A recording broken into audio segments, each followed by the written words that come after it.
નમસ્કાર વિદ્યાર્થી મિત્રો, મારી યુટ્યુબ ચેનલ વિદ્યાદીપમાં આપ સૌનું હાર્દિક સ્વાગત છે. મિત્રો, આજના વિડીયોની અંદર આપણે ધોરણ 6 વિષય છે સામાજિક વિજ્ઞાન, તેમાં પાઠ 14.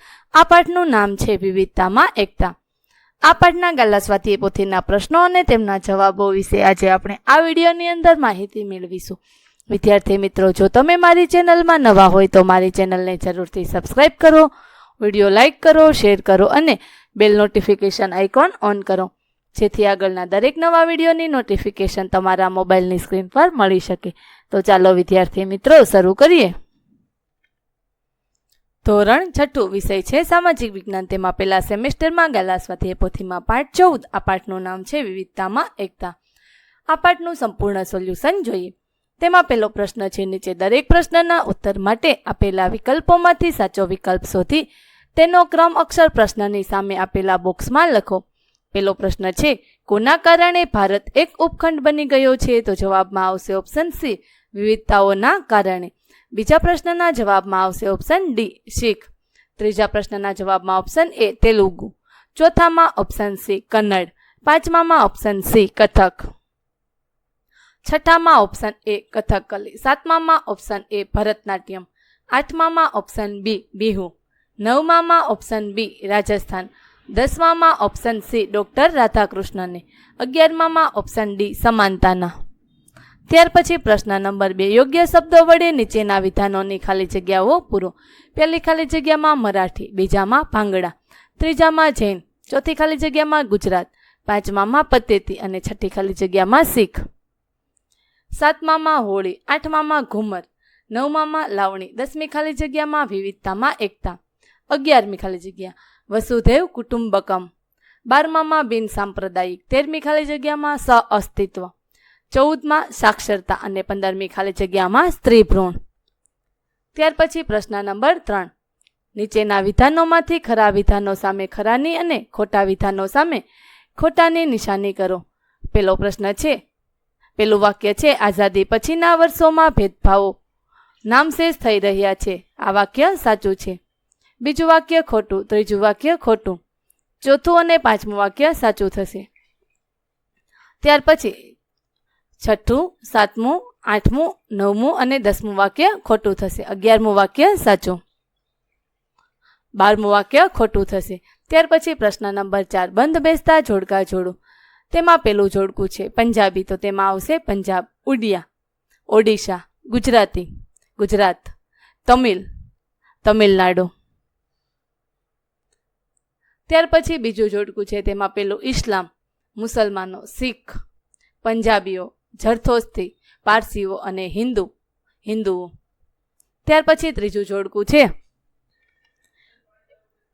જોડકું છે, તેમાં પેલું ગણેશ ચતુર્થી, મહારાષ્ટ્ર. અષાઢી બીજ, ઓડિશા. ઓણમ, કેરળ અને વૈશાખી, પંજાબ. ત્યાર પછી પ્રશ્ન નંબર 5,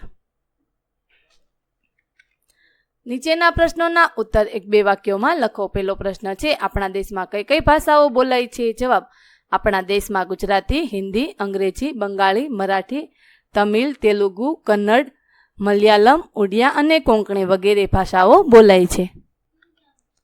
ત્યાર પછી બીજો પ્રશ્ન છે, આપણા દેશના લોકો કયા કયા ધર્મો પાળે છે? આપણા દેશના લોકો હિન્દુ, ઇસ્લામ, ખ્રિસ્તી, જૈન, બૌદ્ધ, જરથોસ્તી અને યહૂદી ધર્મ પાળતા લોકો રહે છે. ત્રીજો પ્રશ્ન, ભારતની સંસ્કૃતિની આગવી વિશિષ્ટતા કઈ છે? જવાબ, વિવિધતામાં એકતા એ ભારતની સંસ્કૃતિની આગવી વિશિષ્ટતા છે. ચોથો પ્રશ્ન છે, ડોક્ટર રાધાકૃષ્ણને રાષ્ટ્રીય એકતા વિશે શું કહ્યું છે? જો આપણે એક રાષ્ટ્રને રૂપમાં જીવિત રહેવું હશે તો આપણે સૌએ રાષ્ટ્રીય એકતાની આવશ્યકતા સ્વીકારવી પડશે. પાંચમો પ્રશ્ન છે, આઝાદીની લડતમાં દેશવાસીઓએ કઈ રીતે રાષ્ટ્રીય એકતાના દર્શન કરાવ્યા હતા? જવાબ, આઝાદીની લડતમાં દેશવાસીઓએ રાષ્ટ્રપ્રેમ અને સમર્પણની ભાવના થકી રાષ્ટ્રીય એકતાના દર્શન કરાવ્યા હતા. ત્યાર પછી છઠ્ઠો પ્રશ્ન છે, ભારત ભાતીગળ સંસ્કૃતિનું સર્જન સાથે કરી શક્યો છે? જવાબ, ભારત અનેક પ્રકારની વિવિધતાઓ ધરાવતો દેશ હોવાથી ભાતીગળ સંસ્કૃતિઓનું સર્જન કરી શક્યો છે. સાતમો પ્રશ્ન, ભારતે કઈ ભાવનાને વિશ્વમાં સાકાર કરી છે? ભારતે વસુધૈવ કુટુંબકમની ભાવનાને વિશ્વમાં સાકાર કરી છે. 8મો પ્રશ્ન છે, ભારતે ધર્મની બાબતમાં વિશ્વમાં શેનો પ્રસાર કર્યો છે? ભારતે ધર્મની બાબતમાં ધાર્મિક સહિષ્ણુતા અને સર્વધર્મ ભાવનો વિશ્વમાં પ્રસાર કર્યો છે. 9મો પ્રશ્ન, ભારતના લોકો કઈ ભાવનાથી પોતાનું જીવન જીવે છે? ભારતના લોકો સહઅસ્તિત્વની ભાવનાથી પોતાનું જીવન જીવે છે. 10મો પ્રશ્ન, આપણા દેશમાં કયા કયા ભેદભાવ જોવા મળે છે? ગરીબી અમીરી, સાક્ષર નિરક્ષર, શહેરી ગ્રામીણ, છોકરા છોકરી જેવા ભેદભાવ જોવા મળે છે. 11મો પ્રશ્ન, ભારતમાંથી અસ્પૃશ્યતા કઈ રીતે નાબૂદ થઈ છે? સ્વતંત્ર ભારતના બંધારણમાં સૌ નાગરિકોને સમાનતાનો અધિકાર આપ્યો છે. પરિણામે ભારતમાંથી અસ્પૃશ્યતા નાબૂદ થઈ છે. ત્યાર પછી 12મો પ્રશ્ન છે, કયા કારણે આઝાદી પછીના વર્ષોમાં ભેદભાવો નામશેષ થઈ રહ્યા છે? લોકો પોતાના ધર્મનું પાલન કરી શકે છે, પોતપોતાની ભાષા બોલી શકે છે અને પોતાના તહેવારો ઉજવી શકે છે. આ બધી સ્વતંત્રતાઓ મળવાથી આઝાદી પછીના વર્ષોમાં ભેદભાવો નામશેષ થઈ રહ્યા છે. ત્યાર પછી 13મો પ્રશ્ન છે, ભારતમાં સ્ત્રીઓને કયા કયા કુરિવાજોનો ભોગ બનવું પડે છે? શા માટે? ભારતમાં સ્ત્રીઓને સાક્ષરતાનું પ્રમાણ ઓછું હોવાથી સ્ત્રીઓએ બાળલગ્ન, પડદા પ્રથા, દહેજ પ્રથા અને અન્ય સામાજિક કુરિવાજોનો ભોગ બનવું પડે છે. 14મો પ્રશ્ન છે, સ્ત્રીઓ સ્ત્રીભ્રૂણ હત્યાનો ભોગ સાથી બને છે? ભારતીય સમાજમાં પુત્ર જન્મને વધુ મહત્વ આપવામાં આવે છે, તેથી સ્ત્રીભ્રૂણ હત્યાના કેસ વધુ બને છે. ત્યાર પછી પ્રશ્ન નંબર 6, નીચેના પ્રશ્નોના ઉત્તર ટૂંકમાં લખો. પેલો પ્રશ્ન છે, આપણા દેશના લોકો કયા કયા તહેવારો ઉજવે છે? આપણા દેશના લોકો દિવાળી, મકર સંક્રાંતિ, હોળી, દશેરા, શિવરાત્રી, ગણેશ ચતુર્થી, ઈદ, નાતાલ, ઓણમ, પતેતી, વૈશાખી વગેરે તહેવારો ઉજવે છે. બીજો પ્રશ્ન, આપણા દેશમાં કયા કયા નૃત્યો જાણીતા છે? આપણા દેશમાં જાણીતા નૃત્યો: રાસ ગરબા ગુજરાતમાં, ભાંગડા પંજાબ, કથક ઉત્તર પ્રદેશમાં, કુચીપુડી આંધ્રપ્રદેશ, કથકલી કેરળ, ભરતનાટ્યમ તમિલનાડુ, બિહુ અસમ, ઓડિશી ઓડિશા, ઘુમર રાજસ્થાન, લાવણી મહારાષ્ટ્ર વગેરે જાણીતા નૃત્યો છે. ત્યાર પછી ત્રીજો પ્રશ્ન, ભારતમાં જ્ઞાતિ આધારિત ભેદભાવ સાથે ઉદ્ભવ્યા હતા? પ્રારંભિક સમાજ વ્યવસ્થામાં વ્યવસાય આધારિત વર્ણ વ્યવસ્થા હતી. તેમાં કેટલાક સમુદાયો સામાજિક અને આર્થિક રીતે પછાત રહી ગયા હતા. આથી ભારતમાં જ્ઞાતિ આધારિત ભેદભાવ ઉદ્ભવ્યા હતા. ચોથો પ્રશ્ન છે, આપણો દેશ કયા કારણે વિવિધતાવાળો દેશ બન્યો છે?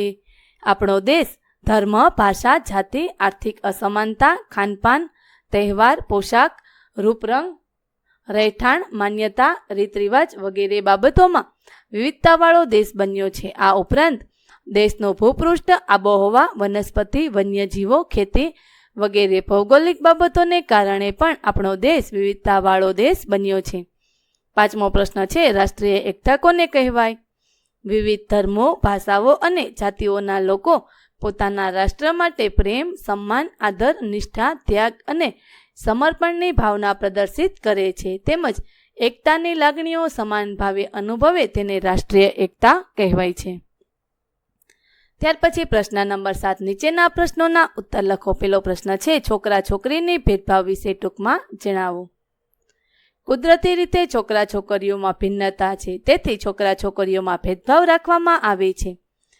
પેલું, આજે પણ ઘણા કુટુંબ સમાજમાં મહિલાઓએ કુટુંબ સાચવવું, ઘરકામ કરવું, બાળકો ઉછેરવા, રસોઈ બનાવી જેવા કામ કરે છે. ઘણા કુટુંબમાં બહેનોને કુટુંબના કોઈ નિર્ણય લેવાની સત્તા હોતી નથી. દીકરીઓને બાળપણથી જ શિક્ષણ, આરોગ્ય અને અધિકારોથી વંચિત રાખવામાં આવે છે. કપડામાં, અભ્યાસમાં, હરવા ફરવામાં અને કામ ધંધે છોકરીઓ પ્રત્યે ભેદભાવ રાખવામાં આવે છે. છોકરીમાં શિક્ષણનું પ્રમાણ ખૂબ ઓછું હોવાથી બાળલગ્ન, દહેજ પ્રથા જેવા કુરિવાજો અને અન્યાયનો સામનો કરવો પડે છે. સમાજમાં પુત્રનું મહત્વ વધારે હોવાથી સ્ત્રી ભ્રૂણ હત્યાનો ભોગ બને છે. ત્યાર પછી બીજો પ્રશ્ન છે, ભારત બિનસાંપ્રદાયિક દેશ છે, વિધાન સમજાવો. ભારતના બંધારણે દેશના તમામ નાગરિકોને ધાર્મિક સ્વાતંત્ર્યનો મૂળ હક આપ્યો છે. આ અધિકારથી વ્યક્તિ કોઈ પણ ધર્મ પાળી શકે છે. ભારત બિનસાંપ્રદાયિક દેશ હોવાથી દેશના બધા નાગરિકોને ધર્મના આધારે મૂલવતો નથી. દેશની નજરમાં ધર્મના આધારે કોઈ વ્યક્તિ ઊંચો કે નીચો નથી. દેશના દરેક નાગરિકને જે ગમે તે ધર્મ પાળવાની છૂટ આપવામાં આવી છે. ભારત દેશ ધાર્મિક બાબતે નિરક્ષક છે. તેને સર્વધર્મ સમભાવનો સિદ્ધાંત સ્વીકાર્યો છે.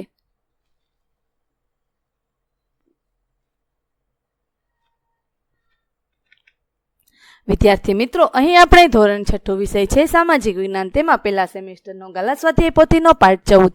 આ પાઠના પ્રશ્નો અને તેમના જવાબોનું સંપૂર્ણ સોલ્યુશન પૂરું કરીએ છીએ. આગળના પાઠના ગાલા સ્વાધ્યાય પોથીના પાઠનું સંપૂર્ણ સોલ્યુશન મેળવવા માટે મારી ચેનલને જરૂરથી સબસ્ક્રાઇબ કરો. વિદ્યાર્થી મિત્રો, ફરી મળીશું પાઠ 15 ની અંદર. ત્યાં સુધી આવજો.